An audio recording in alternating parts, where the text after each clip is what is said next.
Hello students, আমি তোমাদের এর আগে রিসোর্স স্টাডির যে পার্টটা নিয়ে আলোচনা করছিলাম সেখানে একগুচ্ছ মাল্টিপল চয়েস কোয়েশ্চেন ছিল।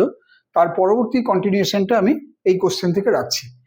প্রথম যে কোশ্চেনটা এখানে রয়েছে দেখো, সেখানে আছে যে coal available in West Bengal is of which type. আমি কয়লা নিয়ে এর আগে বিস্তারিত আলোচনা করেছি, এমনও বলেছি যে পশ্চিম বর্ধমানের রানীগঞ্জে কয়লা বিশেষ পরিমাণে পাওয়া যায়।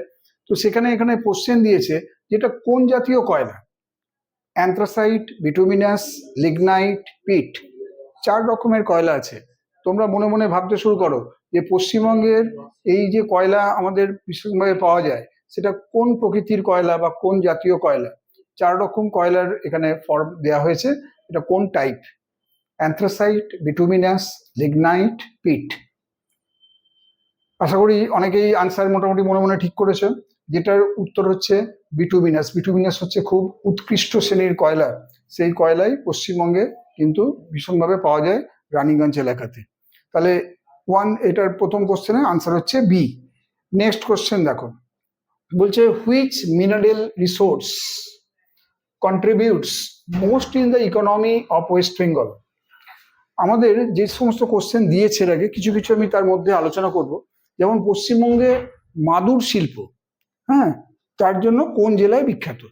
মাদুর শিল্প বা ম্যাট ইন্ডাস্ট্রি, এটা হচ্ছে একটা জায়গাতেই সবচেয়ে বেশি আমরা নাম পেয়েছি, সেটা হচ্ছে পশ্চিম মেদিনীপুরের সবং। হ্যাঁ, সবংয়ে এখানে মাদুর চাষ হয়, মাদুর কাঠি হয়, সেই চাষ হয়, সেখান থেকে মাদুর বোনা হয়। তো এরকমই একটু আগে বলছিলাম তোমাদের যে কাটলারি ইন্ডাস্ট্রি মানে অর্থাৎ ছুরি কাঁচি শিল্প পশ্চিমবঙ্গের কোন জেলায় সবচেয়ে বেশি হয়, সেটাও হচ্ছে তোমার বর্ধমান জেলার, পূর্ব বর্ধমান জেলার কাঞ্চননগর বলে একটি জায়গা আছে, সেখানেই ছুরি কাঁচি বা কাটলারি ইন্ডাস্ট্রি সেখানে পাওয়া যায়। তো এখানে এই যে কোন মিনারেল রিসোর্স পশ্চিমবঙ্গের ইকোনমিতে সবচেয়ে বেশি কন্ট্রিবিউট করে, তোমরা আশা করি নিশ্চয়ই বুঝতে পারছো যে 4টে অপশনের মধ্যে কোনটা আনসার হতে পারে। প্রথম আছে লাইমস্টোন বা চুনাপাথর, তারপর রয়েছে কোল বা কয়লা, তারপর আছে চীনামাটি বা চায়না ক্লে, এবং তারপর আছে প্রাকৃতিক গ্যাস বা ন্যাচারাল গ্যাস। মিনারেল রিসোর্সের মধ্যে তাহলে এখানে কোনটা হতে পারে। বারবার যে জায়গাটার নাম বলছি সেটা হচ্ছে কি কয়লার কথা বলছি, যে কয়লা আছে আমাদের এখানে বিভিন্ন ধরনের শিল্পের একটা মেরুদণ্ড হিসেবে কাজ করে। তাহলে এখানে উত্তর হবে কোনটা, বি এরটা আনসার হবে। পরবর্তী প্রশ্নে আসছি, দেখো পরবর্তী প্রশ্ন বলছে যে only available mineral ore in West Bengal. Mineral ore মানে কি, মিনারেল ওর মানে হচ্ছে খনিজ আকরিক। একমাত্র পশ্চিমবঙ্গের প্রাপ্ত খনিজ আকরিক সেটি কোন ধরনের, ইজ অফ হুইচ টাইপ। হ্যাঁ, একমাত্র প্রাপ্ত খনিজ আকরিক সেটা কি ম্যাগনেটাইট, না হিমাটাইট, না লিমোনাইট, না সিডারাইট। এই যে 4 রকম দেয়া হয়েছে, তার মধ্যে পশ্চিমবঙ্গের যে খনিজ আকরিকটা একমাত্র পাওয়া যায় সেটি কোন ধরনের হবে, এই 4টের মধ্যে কোনটি হবে। হেমাটাইট প্রকৃতির, হেমাটাইট প্রকৃতির, ঠিক আছে।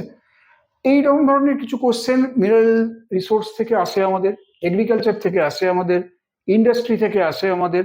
হ্যাঁ, বিভিন্ন জায়গা থেকে আমাদের কিন্তু এই ধরনের প্রশ্নগুলো আমাদের ফেস করতে হয়। পরবর্তী কোশ্চেন দেখো, বলছে why rational uses of mineral resources of West Bengal is so important.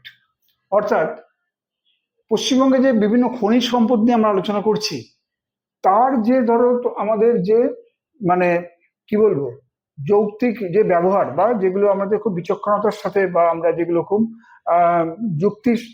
যুক্তিমত্তার সঙ্গে আমরা যে ব্যবহার করছি, হ্যাঁ, যৌক্তিক ব্যবহার করছি, পশ্চিমবঙ্গের এই যে ন্যাশনাল ইউজ হচ্ছে মিনারেল রিসোর্সেস, এগুলো কেন এত গুরুত্বপূর্ণ। তার কারণ প্রথম অপশন হিসেবে এরা দেখিয়েছে যে টু ইনক্রিজ এক্সপোর্ট অনলি, নাকি পশ্চিমবঙ্গের রপ্তানিকে আরো বাড়ানোর কারণে।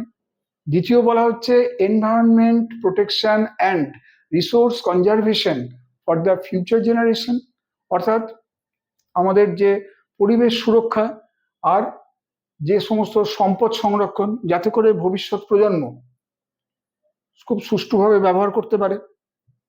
তোমরা জানো এই রেসপেক্টে একটা টার্মের কথা না বলে আমি পারছি না, সেটা হচ্ছে সাস্টেইনেবল ডেভেলপমেন্ট, যেটাকে বাংলায় বলে স্থিতিশীল উন্নয়ন। স্থিতিশীল উন্নয়ন কথাটা মানেই হচ্ছে যে ভবিষ্যৎ প্রজন্মের দিকে তাকিয়ে বর্তমানে সম্পদের সুষ্ঠু ব্যবহার, সেটাকে আমরা বলি তোমার বলা হয় যে সুস্থায়ী উন্নয়ন বা বলা হয় সাস্টেনেবল ডেভেলপমেন্ট, স্থিতিশীল উন্নয়নও বলে। থার্ড অপশন আছে টু ইনক্রিজ এগ্রিকালচারাল প্রোডাকশন, অর্থাৎ কৃষি উৎপাদন বাড়ানো। আর চতুর্থ আছে টু রিডিউস ইন্ডাস্ট্রিয়াল প্রোডাকশন, অর্থাৎ শিল্পের উৎপাদনকে কমানো। চার অপশনের মধ্যে এখানে যদি তোমাকে বলে যে কোনটা আমাদের পশ্চিমবঙ্গের এই খনিজ সম্পদগুলোর জন্য আমরা খুব যুক্তিপূর্ণভাবে ব্যবহার করি, তাহলে অবশ্যই উত্তর হবে এনভায়রনমেন্ট প্রোটেকশন বা পরিবেশগত সুরক্ষা, আর হচ্ছে রিসোর্স কনজারভেশন, মানে সম্পদের কনজারভেশন, মানে কি সম্পদ সঞ্চয় করা, ঠিক আছে, ভবিষ্যৎ প্রজন্মের জন্য সম্পদের সুরক্ষা করা। এটাই হচ্ছে আমাদের এখানে মিনারেল রিসোর্স ইউজ করার জন্য আমরা খুব র্যাশনালি আমরা এটাকে ব্যবহার করি, যেটা পশ্চিমবঙ্গের ক্ষেত্রে ভীষণ গুরুত্বপূর্ণ একটা জায়গা। পরের প্রশ্ন, what is the main source? কিসের মেন সোর্স? না পাওয়ার জেনারেশন। পশ্চিমবঙ্গে বিভিন্নভাবে, তো আমি আগেই বলেছি তোমাদের যে বিভিন্নভাবে আমাদের পাওয়ার জেনারেট করা হয়, বিদ্যুৎ উৎপাদন করা হয়। তো পশ্চিমবঙ্গে এই যে বিভিন্নভাবে বিদ্যুৎ উৎপাদন করা হয়, তার প্রধান উৎস কি? অনেক উৎস আছে, তোমাদের আগেই বলেছিলাম যে জলবিদ্যুৎ থেকে হয়, তাপবিদ্যুৎ থেকে হয়, সৌরশক্তি থেকে হয়, গোবর গ্যাস থেকেও বিদ্যুৎ উৎপাদন হয়। হ্যাঁ, উইন্ড এনার্জি সাধারণত দেখা যায় যে যেগুলো খুব সমুদ্রের ধারে যে এলাকাগুলো, সেখানে উইন্ড এনার্জি, যেখানে প্রচুর হাওয়া, যেখানে সেখানে উইন্ড এনার্জি হয়। যদি দক্ষিণ ভারতে চলে যাই কন্যাকুমারীতে, সেখানে দেখা যায়, বা ধরো সুন্দরবন এলাকাতেও উইন্ড এনার্জির কিছুটা ব্যবহার হয় সেখানে। এরকম এই চার রকমের মধ্যে কোনটা হচ্ছে পশ্চিমবঙ্গের বিদ্যুৎ উৎপাদনের ক্ষেত্রে প্রধান উৎস? আশা করি তোমরা বুঝতেই পারছো। আমি একটু আগে তোমাদের বলেছি যে এখানে যতগুলো তাপবিদ্যুৎ কেন্দ্র আমরা দেখতে পাই, সে দুর্গাপুর থেকে আরম্ভ করে, ফারাক্কা থেকে আরম্ভ করে, আমাদের হচ্ছে তোমার সাঁওতালডি, কোলাঘাট, ব্যান্ডেল বা বক্রেশ্বর, সবগুলোই হচ্ছে কি, বা ইভেন সিএসসি যে ইলেকট্রিক যে প্রোভাইড করে আমাদের, সেগুলো সবই মূলত হচ্ছে কয়লা ভিত্তিক। এবং কয়লা ভিত্তিক যে বিদ্যুৎ উৎপাদন কেন্দ্র, তাকে আমরা কি বলি? Thermal power station. এই থার্মাল পাওয়ার হচ্ছে আমাদের এখানকার মেন সোর্স, ঠিক আছে। কয়লা সবচেয়ে বেশি পরিমাণে বিদ্যুতের যোগান দেয়। কয়লার পরেই যেটা আমরা বেশি ব্যবহার করি সেটা হচ্ছে জলশক্তি বা হাইডেল পাওয়ার। জলবিদ্যুৎ উৎপাদনে আমাদের উত্তর ভারতে, উত্তরবঙ্গে একটা বেশ কিছু নদী আছে যেগুলো জলবিদ্যুতের জন্যই ব্যবহার হয়। এছাড়া আমাদের পড়শি দেশ হিসেবে রয়েছে ভুটান, তার তো মূলত হচ্ছে প্রধান হচ্ছে আয়ের উৎস হচ্ছে, সেটা হচ্ছে জলবিদ্যুৎ ক্ষেত্র। তো যাই হোক, এখানে বি হচ্ছে কারেক্ট আনসার। পরেরটায় আসি, দেখো, in which district of West Bengal pump storage hydel power project is located? ঠিক আছে, অর্থাৎ পাম্পের মাধ্যমে সেখানে কি করা হয় না, জল উৎপাদন করে সেখানে যে স্টোরেজ করে, তার মাধ্যমে সেখানে জলবিদ্যুৎ শক্তি সেখানে উৎপাদন করা হয়। পশ্চিমবঙ্গের কোন জেলায় এরকম পাম্প স্টোরেজের মাধ্যমে জলবিদ্যুৎ প্রকল্প গড়ে উঠেছে? Option Darjeeling, Purulia, Bankura, east Medinipur. এই চার জেলার মধ্যে আমরা জানি সেটা হচ্ছে আজ থেকে কয়েক দশক আগে পুরুলিয়াতে এই পাম্প স্টোরেজ হাইডেল পাওয়ার প্রজেক্ট গড়ে উঠেছে। এই যে ছোট ছোট যে সমস্ত ইনফরমেশন গুলো, এগুলো কিন্তু পশ্চিমবঙ্গের আমাদের যে পরীক্ষাগুলো হয় মূলত তার জন্য এগুলো কিন্তু ভীষণভাবে কিন্তু আমাদের আসে, এবং সেই জন্য এগুলো একটু মনে রাখা আমাদের দরকার। পরেরটা দেখো, পরের কোশ্চেন হচ্ছে যে হুইচ অর্গানাইজেশন প্লেস, কি করছে না, an important role to transmit electricity in the rural areas of West Bengal. অর্থাৎ পশ্চিমবঙ্গের গ্রামীণ এলাকায় এই বিদ্যুৎ সংবহনের জন্য বা বিদ্যুৎ পরিবহনের জন্য কোন সংস্থা মূলত খুব গুরুত্বপূর্ণ ভূমিকা পালন করে? আমাদের পশ্চিমবঙ্গ তথা কলকাতারও বিভিন্ন বিদ্যুৎ সংস্থা রয়েছে, বিদ্যুৎ কোম্পানি রয়েছে, সরকারি বেসরকারি বিভিন্ন সংস্থা আছে। তারা কি করে, কেউ বা গ্রামাঞ্চলে, কেউ বা শহর কলকাতা এবং লাগোয়া এলাকায় বিদ্যুতের সংযোগ দেয়, বিদ্যুৎকে তারা আমাদের পরিষেবা দেয়। এখানে বলেছে যে কটা অপশনে নাম রয়েছে, সেই অপশনের নামের মধ্যে কোন প্রতিষ্ঠানটি মূলত খুব গুরুত্বপূর্ণ ভূমিকা পালন করে পশ্চিমবঙ্গের গ্রামীণ এলাকায় বিদ্যুৎ পরিষেবা দেওয়ার জন্য? কি কি বলেছে অপশন একবার দেখে নিই, তোমরা উত্তর মনে মনে ভেবে নাও। ফার্স্ট আছে West Bengal power development corporation limited, যেটাকে সংক্ষেপে বলে WBPDCL। হ্যাঁ, আগে আমাদের পশ্চিমবঙ্গে ছিল যে West Bengal state electricity board. সেই স্টেট ইলেকট্রিসিটি বোর্ড পরবর্তীকালে দুভাগে ভেঙে যায় আর কি। তার মধ্যে একটা হচ্ছে তোমার West Bengal state electricity distribution company limited. West Bengal state electricity distribution company limited, বুঝতেই পারছো দীর্ঘদিন ধরে অলাভজনকভাবে চলা বা লোকসানে চলার কারণেই পশ্চিমবঙ্গ সরকার এটাকে লিমিটেড কোম্পানিতে এটাকে পরিবর্তন করেন। West Bengal state electricity distribution company limited. 3 নম্বর হচ্ছে West Bengal state electricity transmission company limited, যেটাকে সংক্ষেপে নাম দেওয়া হয়েছে WBACTCL। আর কলকাতা এবং তার লাগোয়া এলাকায় যে সংস্থা বিদ্যুৎ পরিষেবা দেয় তার নাম হচ্ছে CESC, Calcutta electric supply corporation, CESC। এই 4 সংস্থার মধ্যে নাম শুনেই বুঝতে পারছো ক্যালকাটা ইলেকট্রিক সাপ্লাই কর্পোরেশন, এটা কখনোই রুরাল এরিয়ার জন্য হতে পারে না। তাহলে রুরাল এরিয়ার জন্য তোমার এই বাকি 3টের মধ্যে যে কোনো একটা হবে। তার মধ্যে মেনলি হচ্ছে আমরা যে সংস্থার নাম জানি সেটি হচ্ছে West Bengal state electricity distribution company limited বা WBACDCL। এই প্রতিষ্ঠানটাই পশ্চিমবঙ্গে গ্রামীণ এলাকায় বিদ্যুৎ পরিবহনের ক্ষেত্রে একটি গুরুত্বপূর্ণ ভূমিকা নিয়ে থাকে। তাহলে বি হবে কারেক্ট আনসার। আসি পরের কোশ্চেনে। পরের কোশ্চেন বলছে, দেখো, solar energy is used as a renewable energy resources. Solar energy মানে কি? সৌরশক্তি। এই সৌরশক্তি পশ্চিমবঙ্গে দেখা যায় যে সবচেয়ে বেশি পরিমাণে যেটা রয়েছে, যেখানে তাপবিদ্যুতের হয়তো সেভাবে সংযোগ দেওয়া সম্ভব হয়নি, অর্থাৎ বিস্তীর্ণ জায়গার মধ্যে খুব কম জনবসতি রয়েছে এবং সেগুলো হয়তো খুব ওয়াইড স্প্রেড, মানে হচ্ছে স্কেয়ার্স, মানে কি বলবো, স্ক্যাটার্ড পপুলেশন যেখানে রয়েছে। হ্যাঁ, অনেক জায়গা জুড়ে কিছু লোকের বসবাস, সেখানেই জলবিদ্যুৎকে ব্যবহার করার, সৌরশক্তিকে ব্যবহার করার জন্য সেখানে উদ্যোগ নেওয়া হয়েছে। এই সুন্দরবন এলাকাটা যে রয়েছে সেখানে তাই কোথাও কোথাও দেখা যাচ্ছে খুব কম জনবসতি রয়েছে, কিন্তু সেখানে বিদ্যুতের সংযোগ দেওয়ার কারণে সোলার এনার্জি সেখানে ব্যবহার হয়েছে। এই সোলার এনার্জিকে বলা হচ্ছে কি? Renewable energy resource. হ্যাঁ, নবীকরণযোগ্য, এটা হচ্ছে তোমার একটা শক্তি সম্পদ। একটা আছে পুনর্নবীকরণযোগ্য, আর এটাকে বলা হয় অনবীকরণযোগ্য। দুরকম আমাদের এনার্জি রিসোর্স রয়েছে। তো solar energy is used as a renewable energy resources in West Bengal by which organization? অর্থাৎ কোন প্রতিষ্ঠান পশ্চিমবঙ্গে সোলার এনার্জিকে রিনিউয়েবল এনার্জি রিসোর্স হিসেবে ব্যবহার করে? ঠিক আছে, আচ্ছা দেখো তাহলে কোন প্রতিষ্ঠান হতে পারে। যদি তোমাদের জানা থাকে তাহলে তোমাদের উত্তর অলরেডি বেরিয়ে এসছে, আর যদি না জানা থাকে জেনে নাও। প্রথমে আছে West Bengal power development corporation limited, WBPDCL। দ্বিতীয় আছে West Bengal renewable energy development agency, WBREDA।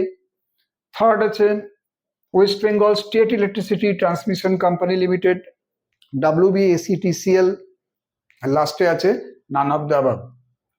বলে রাখি, সোলার এনার্জিকে বলা হচ্ছে রিনিউয়েবল এনার্জি রিসোর্স।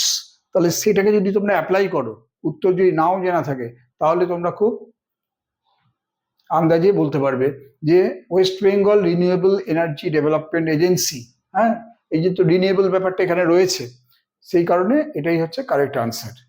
ঠিক আছে, পশ্চিমবঙ্গ পুনর্নবীকরণ শক্তি উন্নয়ন সংস্থা, যেটাকে সংক্ষেপে নাম বলা হয়েছে WBREDA, এটাই হচ্ছে কারেক্ট আনসার। পরের কোশ্চেন কি আছে? Which coal field is a main source of power generation in West Bengal? হ্যাঁ, পশ্চিমবঙ্গে তো অনেক জায়গা থেকেই কয়লা খনি রয়েছে বা অনেকগুলো তোমার হচ্ছে কোল ব্লক রয়েছে যেখান থেকে কয়লা উৎপাদন হয়। ঠিক আছে, ইস্টার্ন কোলফিল্ড, ওয়েস্টার্ন কোলফিল্ড, এবার কোলফিল্ডের মানে আমাদের কোল ইন্ডিয়া লিমিটেডের অনেকগুলো আবার এরকম সাবসিডিয়ারি সংস্থা আছে। তো যাই হোক, তো এখন আমাদের এই পাওয়ার জেনারেশনের ক্ষেত্রে ওয়েস্ট বেঙ্গলের মেইন সোর্স কোনটা, কোন কোলফিল্ডটা আর কি, কোন কয়লা ক্ষেত্র? Jharia coalfield, Raniganj coalfield, Talcher coalfield, Bokaro coalfield. Talcher হচ্ছে কোথায়? উড়িষ্যায়। বোকারো কোথায়? ঝাড়খণ্ড। তোমাকে এখানে কোশ্চেনে সরাসরি বলে দিয়েছে পশ্চিমবঙ্গের সেটি একটি কোলফিল্ড, যেটা নাকি আমাদের এ রাজ্যের বিদ্যুৎ উৎপাদনের জন্য প্রধান উৎস হিসেবে যেটাকে ব্যবহার করা হয়। এটা উত্তর হবে রানীগঞ্জ। রানীগঞ্জ হচ্ছে কোন জেলায়? পশ্চিম বর্ধমান জেলায়। তাহলে আনসার আমাদের চলে এলো। পরের কোশ্চেনে আসছি। দেখো, পশ্চিমবঙ্গের দুটো জেলার নাম চেয়েছে। কি কোশ্চেন বলেছে? Which two districts of West Bengal have been reached top in organic farming within the state. জৈব চাষ ফার্মিং দুরকম হয়, একটা অর্গানিক, ইনঅর্গানিক। শরীরের পক্ষে ভালো অর্গানিক ফার্মিং, অর্গানিক প্রোডাক্ট যেগুলো, তো সেইগুলো এখন জৈব চাষের উপরই বিশেষভাবে জোর দেওয়া হচ্ছে। তো পশ্চিমবঙ্গে দুটো জেলা, অপশনে দেখো সবগুলোর ক্ষেত্রে দুটো করে জেলার নাম বলা আছে। পশ্চিমবঙ্গের কোন দুটো জেলা রাজ্যের মধ্যে অর্গানিক ফার্মিং এ একদম সর্বোচ্চ জায়গায় রয়েছে, সবচেয়ে বেশি পরিমাণে সেখানে জৈব চাষ হয়ে থাকে? দেখে নাও, জানো কিনা এটার উত্তর। কি আছে অপশনে? প্রথমে আছে ইস্ট মিদনাপুর অ্যান্ড হাওড়া, তারপর হচ্ছে সাউথ 24 পরগনাস অ্যান্ড ঝাড়গ্রাম, তারপর হচ্ছে নর্থ 24 পরগনাস অ্যান্ড হুগলি, আর লাস্টে আছে Malda and Murshidabad.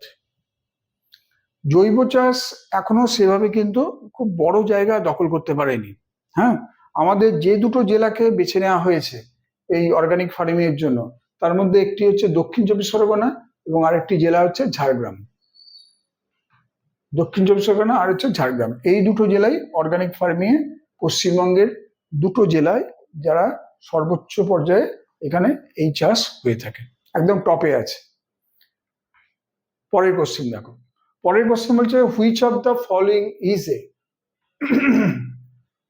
Notable scheme of government of West Bengal.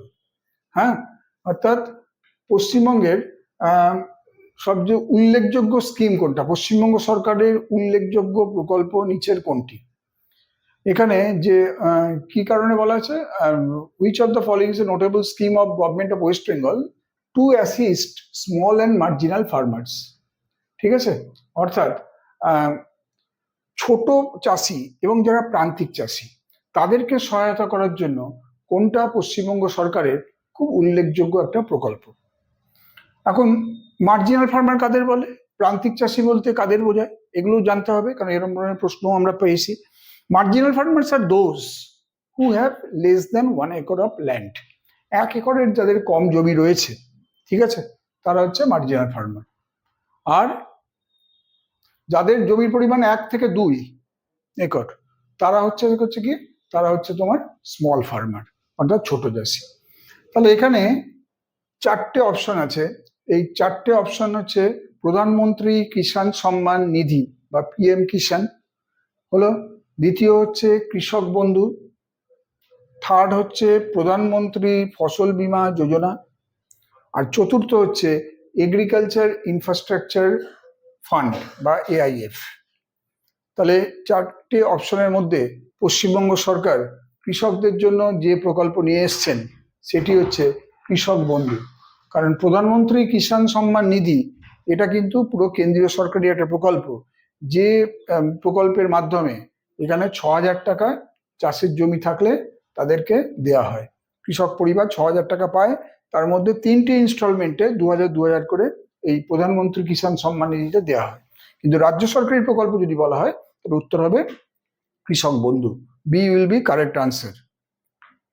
চলো পরের কোশ্চেন, পশ্চিমবঙ্গে তো বিভিন্ন ধরনের শস্য হয়, তার মধ্যে কোন শস্য ভারতবর্ষের মধ্যে প্রথম স্থান অধিকার করে? ঠিক আছে, এটা কিন্তু ওয়েস্ট বেঙ্গলের মধ্যে বলা হচ্ছে না, টোটাল ইন্ডিয়ার মধ্যে। দেখো তোমরা পারো কিনা। এই 4টে কোশ্চেন, 4টে অপশন দেওয়ার আছে, তার মধ্যে পশ্চিমবঙ্গ নাকি 1 নম্বরে রয়েছে উইদিন ইন্ডিয়া। গম, পাট, আলু এবং চা, এই 4টের মধ্যে একমাত্র ওয়েস্ট বেঙ্গলে সবচেয়ে বেশি পরিমাণে হয় যে ক্রপটা, সেটা হচ্ছে জুট। ঠিক আছে, পাটের প্রচুর ব্যবহার একটা সময় এ রাজ্যে হতো, কিন্তু পাটের এখন বিকল্প বেরিয়ে যাওয়ার কারণে এবং পাট চাষের বেশ কিছু অসুবিধে থাকার কারণে এখন দেখা যাচ্ছে যে পাটের কিন্তু বিকল্প ব্যবহারগুলো, অন্যান্য তন্তু যেগুলো বেরিয়েছে সেগুলোর কিন্তু ব্যবহার কিন্তু এখন আরো সমান তালে ঘটছে, অর্থাৎ পাটের প্রতিযোগী চলে এসছে। কিন্তু তা সত্ত্বেও আমরা বলবো পশ্চিমবঙ্গ ভারতের মধ্যে এখনো 1 নম্বরে রয়েছে জুট প্রোডাকশনে। Next question, how food processing industry plays an important role in the economic development of West Bengal?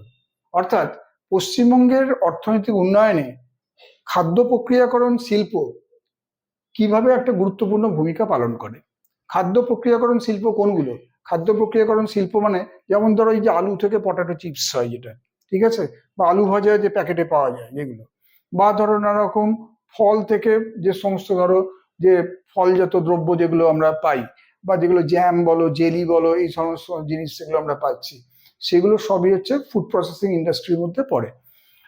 এখন এই খাদ্য প্রক্রিয়াকরণ শিল্পে পশ্চিমবঙ্গের একটা বেশ গুরুত্বপূর্ণ ভূমিকা রয়েছে। এখন কিভাবে এই ইন্ডাস্ট্রিটা পশ্চিমবঙ্গে গুরুত্বপূর্ণ ভূমিকা নিচ্ছে, 4টে অপশন একবার দেখে নাও। 4টে অপশন কোনটা মনে হচ্ছে ঠিক সুটেবল আনসার হতে পারে, মনে মনে রাখো। ফার্স্ট অপশন আছে by increasing burden of debt of farmers only, অর্থাৎ এটা চাষিদের মধ্যে কি বাড়াচ্ছে না, তার মধ্যে ঋণের বোঝা বাড়িয়ে নাকি এটা গুরুত্বপূর্ণ ভূমিকা নিচ্ছে, দেখেই বোঝা যাচ্ছে কোনোভাবে হবে না উত্তর। দ্বিতীয় আছে value edition of agricultural commodities and creating employment, অর্থাৎ কৃষিজ পণ্যের মূল্য সংযোজন এবং তার মাধ্যমে কর্মসংস্থান তৈরি, ঠিক আছে, এর জন্য নাকি ওয়েস্ট বেঙ্গলে ইকোনমিক ডেভেলপমেন্টের একটা গুরুত্বপূর্ণ ভূমিকা পালন করছে এই ইন্ডাস্ট্রি। থার্ড কি বলছে দেখো, বাই রিডিউসিং এগ্রিকালচারাল এক্সপোর্ট, অর্থাৎ কৃষি রপ্তানি নাকি কমিয়ে দিয়ে এর নাকি গুরুত্বপূর্ণ ভূমিকা। এটা দেখেই বোঝা যাচ্ছে যে রপ্তানি কমিয়ে গেলে কি গুরুত্ব বাড়ে, রপ্তানি কমে যাওয়া মানে কি গুরুত্ব কমে যাওয়া, তো কাজেই এই অপশনটাও হবে না। আর by providing incentive to farmers by sale of lands, জমি বিক্রি করে চাষিদেরকে নাকি ইনসেন্টিভ দেওয়ার মাধ্যমে, উৎসাহ প্রদানের মাধ্যমে নাকি এই শিল্প গুরুত্বপূর্ণ ভূমিকা নিচ্ছে। তাহলে এখানে 1, 3, 4 কোনোটাই নয়, দ্বিতীয়টা হচ্ছে কারেক্ট আনসার। কৃষিজ পণ্যের মূল্য সংযোজিত করে, অর্থাৎ মূল্য বৃদ্ধি করে, হ্যাঁ, এবং তার ভ্যালু অ্যাডিশন করে, এবং কিছু লোকের যাতে রোজগারপাতি হয়, এমপ্লয়মেন্ট ক্রিয়েশন করে, তার মাধ্যমে এই ইন্ডাস্ট্রি ওয়েস্ট বেঙ্গলে একটা গুরুত্বপূর্ণ ভূমিকা দখল করেছে। পরের কোশ্চেনে আসছি, দেখো এবারে আমরা যেটা আসছি, আমি রিসোর্স স্টাডি পার্ট 2 আর কি, অর্থাৎ এই পার্টটা পুরোপুরি আছে ইন্ডিয়ার উপরে। অর্থাৎ আমি ওয়েস্ট বেঙ্গলের ক্ষেত্রে আমরা দেখছিলাম এতক্ষণ যে বিভিন্ন ধরনের ইন্ডাস্ট্রি বলো, এগ্রিকালচার রিসোর্স বলো, মিনারেল রিসোর্স বলো, সেগুলো কিভাবে গুরুত্বপূর্ণ ভূমিকা পশ্চিমবঙ্গের অর্থনৈতিক উন্নয়নে পালন করেছে। ঠিক একইভাবে ওই একই ধরনের যে সমস্ত রিসোর্সগুলো রয়েছে, ফরেস্ট রিসোর্স হোক বা এগ্রিকালচার রিসোর্স বলো, ইন্ডাস্ট্রিয়াল রিসোর্স বলো, মিনারেল রিসোর্স বলো, সেগুলো ভারতবর্ষের অর্থনৈতিক উন্নয়নে সেগুলো কিভাবে ভূমিকা পালন করেছে সেটাই আমরা কিন্তু এরপর দেখব। দেখো রিসোর্স স্টাডি পার্ট 2, এখানে হচ্ছে টপিকটার নাম রিসোর্স ডেভেলপমেন্ট ইন ইন্ডিয়া, ভারতের সম্পদ উন্নয়ন। সম্পদ কাকে বলে না, সম্পদ কোনো দ্রব্য বা বস্তুকে বোঝায় না, কোনো দ্রব্য বা বস্তুর যে কার্যকারিতা সেটাকে বলা হয় সম্পদ। কি প্রশ্ন আছে, প্রথম প্রশ্ন দেখো ভারতের রেসপেক্টে বলছি, which type of forest has been covered mostly in India, মানে ভারতে সর্বাধিক কোন ধরনের অরণ্য আবৃত রয়েছে। ভারতে সবচেয়ে বেশি পরিমাণে বিভিন্ন ধরনের অরণ্য আছে ভারতে আমরা জানি, তার মধ্যে সবচেয়ে বেশি পরিমাণে কোন ধরনের অরণ্য আমাদের এখানে আবৃত রয়েছে। Reserve forest, protected forest, unclassed forest, village forest. কি কি বললাম, reserve forest, protected forest, unclassed forest, village forest, 4 রকম ভাবে ফরেস্টগুলোকে ভাগ করা হয়েছে। তার মধ্যে ভারতবর্ষে সবচেয়ে বেশি পরিমাণ যে ফরেস্ট আমরা প্রত্যক্ষ করি সেটা হচ্ছে রিজার্ভ ফরেস্ট, ঠিক আছে, তাহলে এই হবে কারেক্ট আনসার। পরেরটা, which of the following is not an example of forest industry, বনজ শিল্প বলে বাংলা একটা কথা আছে, সেই বনজ শিল্পের উদাহরণ নয়, হ্যাঁ, নিচের কোনটি। দেখো অর্থাৎ বন থেকে যে সমস্ত জিনিস পাওয়া যায়, বনজাত দ্রব্য যেগুলো, তার মাধ্যমে যদি কোনো শিল্প গড়ে ওঠে তাকে আমরা কি বলি? Forest industry. বাংলায় কি বলে? বনজ শিল্প। চারটে অপশনের প্রথমটা দেখো, ইনফরমেশন টেকনোলজি ইন্ডাস্ট্রি, তথ্য প্রযুক্তি শিল্প। একদমই নয়, ফরেস্টের সঙ্গে ইনফরমেশন টেকনোলজি কোনো কানেকশন সেভাবে আমরা খুঁজে পাই না। পেপার ইন্ডাস্ট্রি, এটা হচ্ছে কাগজ শিল্প। ম্যাচ ইন্ডাস্ট্রি, দেশলাই শিল্প, নান অফ দিস। কাগজও তৈরি হয় তোমার হচ্ছে ফরেস্টের থেকে, ঠিক আছে? হ্যাঁ, ঘাস পাতা বাঁশ সেরকম অনেক কিছু লাগে। ম্যাচ ইন্ডাস্ট্রি, দেশলাই কাঠি, সেটাও তো কি ফরেস্ট থেকেই তার কাঁচামালটা কিন্তু পাওয়া যায়। হ্যাঁ, কিন্তু ইনফরমেশন টেকনোলজি যার সঙ্গে ফরেস্টের কোনো রকম কানেকশন নেই সেটাকে প্রথমেই দেওয়া হয়েছে। কাজে এখানে এটাই উত্তর হবে, কারণ নট আছে দেখো, কোনটা নয়, তো নয় বললে কোনটা হবে? এই হবে আনসার, ঠিক আছে? আচ্ছা, পরের question, which of the following is one of the main causes of destruction of forest? মানে অরণ্যভূমি যে ধ্বংস হয়ে যাচ্ছে, ধরো তার পিছনে অনেক কারণ আছে। আমরা কাগজে পত্রে, বিভিন্ন বইয়ে বা বিভিন্ন আমরা টিভিতে বিভিন্ন জায়গায় আমরা এগুলো মাঝে মধ্যেই দেখি এগুলো বা জানতে পারি। তো তার মধ্যে প্রধান কারণ কোনটা? অর্থাৎ অরণ্য ধ্বংস হওয়ার পেছনে যতগুলি কারণ আছে তার মধ্যে মেন কজ কোনটা সেটা জানতে চাই। First option, urbanisation and industrialisation. যত ধরো জঙ্গল কেটে বড় বড় শহর তৈরি হচ্ছে এবং বড় বড় ইন্ডাস্ট্রি সেখানে গড়ে উঠছে, সেটা একটা কারণ হতে পারে। 2 নম্বর বলছে ইনক্রিজ ইন রেনফল, বৃষ্টি বাড়লে নাকি আস্তে আস্তে বনভূমি কমে যায় এদের যুক্তি অনুযায়ী। 3 নম্বর বলছে ইনক্রিজ ইন ফরেস্ট অ্যানিম্যাল, যত নাকি বুনো জীবজন্তু বাড়ে তত বোধহয় ফরেস্ট কমে যায়। হ্যাঁ, 3 নম্বর যে অপশন সেই অনুসারে। আর চতুর্থ অপশনে বলছে ভূমিকম্প, আর্থকোয়েক। তাহলে এই চারটের মধ্যে কোনটা কারেক্ট আনসার হবে? সহজেই অনুমেয়, দেখো দেখে তোমরা নিজেরাই বুঝতে পারছো, যত নগরায়ন হবে, যত শহর তৈরি হবে, তত তোমার জল জঙ্গল সব ধ্বংস হবে। যত বড় বড় ইন্ডাস্ট্রি ফর্ম করবে সেখানেও কিন্তু আস্তে আস্তে ফরেস্ট ডিস্ট্রাকশন হবে। তাহলে এটাই হচ্ছে কিন্তু মেন রিজন। এটা হচ্ছে কারেক্ট আনসার। নেক্সট কোশ্চেনটা দেখো তো নিজেরা পারো কিনা। বলছে যে how forest plays an important role in the economic development of India. আমরা আগে দেখলাম যে পশ্চিমবঙ্গের অর্থনৈতিক উন্নয়নে অরণ্যের কি ভূমিকা, তো এখানেও তেমনই একটা সিমিলার টাইপ অফ কোয়েশ্চেন রাখা হয়েছে যে ভারতের অর্থনৈতিক উন্নয়নে অরণ্য কিভাবে একটা গুরুত্বপূর্ণ ভূমিকা পালন করে। কি কি বলেছে দেখো, ইনক্রিজ ইন এগ্রিকালচারাল প্রোডাকশন, যে কৃষিজ উৎপাদন বাড়িয়ে। 2 নম্বর অ্যাসিস্টিং ইন ট্যুরিজম ইন্ডাস্ট্রি, একটা হচ্ছে পর্যটন শিল্পকে সহায়তা করে। 3 নম্বর এক্সপ্লয়টেশন অফ মিনারেল রিসোর্সেস, অর্থাৎ খনিজ সম্পদের আরো বেশি, এক্সপ্লোরেশন অফ মিনারেল রিসোর্সেস, অর্থাৎ খনিজ সম্পদকে আরো বেশি করে নিষ্কাশন করে। আর ইনক্রিজ ইন সি ট্রেড, অর্থাৎ সমুদ্র বাণিজ্য যেটা, হ্যাঁ, সেটাকে বাড়িয়ে। এই 4 অপশনের মধ্যে আমার কারেক্ট আনসার হবে কোনটা? না, ইনক্রিজ ইন এগ্রিকালচারাল প্রোডাকশন। তাহলে ফরেস্ট যত বেশি থাকবে তত এগ্রিকালচারাল প্রোডাকশনটা কিন্তু তত বেশি পরিমাণে করা যাবে, কারণ ফরেস্টেরই নানা রকম বিভিন্ন ধরনের গাছ লাগানো হয় এবং সেখান থেকে আমরা অনেক কৃষিজ পণ্য পেয়ে থাকি। তাহলে বাদবাকি যেহেতু এই অপশনগুলো কোনোটাই ঠিক কানেক্টিভ নয়, সেই জন্য এ হচ্ছে এখানে সঠিক উত্তর। পরের প্রশ্ন, which of the following is a main source of government revenue? সরকারের আয় বিভিন্ন সূত্র থেকে আসে আমরা জানি, তার মধ্যে একটা সবাই জানি বোধহয় ট্যাক্স রেভিনিউ তো একটা খুব বড় একটা জায়গা, কিন্তু এখানে যে সমস্ত অপশন দিয়েছে আমাদের তার থেকে উত্তর বলতে হবে যে কোনটা সরকারি রেভিনিউ আনার প্রধান উৎস হিসেবে কাজ করে। কি কি না, প্রথম আছে সেল অফ ফরেস্ট রিসোর্স, অর্থাৎ অরণ্য ভূমিতে বা অরণ্য সম্পদে যা পাওয়া যায় সেগুলো বিক্রি করে। দ্বিতীয় আছে পাওয়ার জেনারেশন, অর্থাৎ সরকার যে বিদ্যুৎ তৈরি করে সেই বিদ্যুৎ বিক্রয়ের মাধ্যমে। থার্ড হচ্ছে এডুকেশন সার্ভিসেস, মানে শিক্ষা পরিষেবা মাধ্যমে। আর চতুর্থ বলছে বিল্ডিং রোডস, রাস্তাঘাট নির্মাণের মাধ্যমে। তাহলে তোমাদের যদি এই প্রশ্ন দেয় যে গভর্নমেন্ট রেভিনিউ বাড়ানোর জন্য মেইন সোর্স কোনটা, তাহলে অবশ্যই কিন্তু উত্তর হবে সেল অফ ফরেস্ট রিসোর্সেস।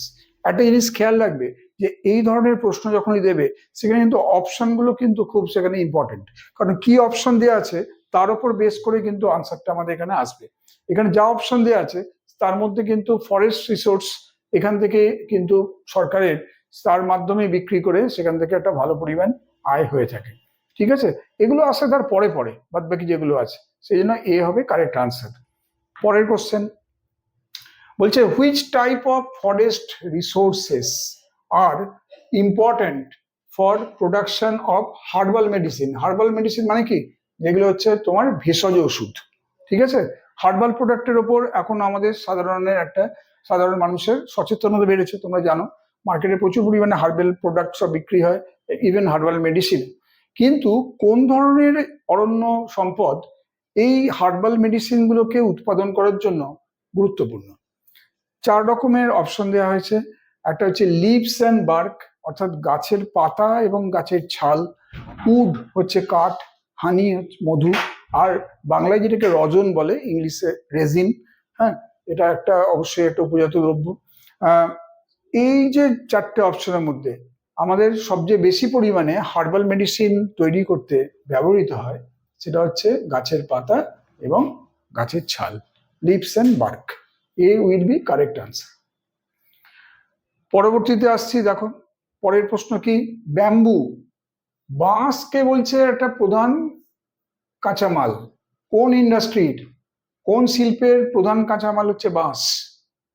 কি কি হতে পারে? Paper industry, iron steel industry, textile industry, automobile industry.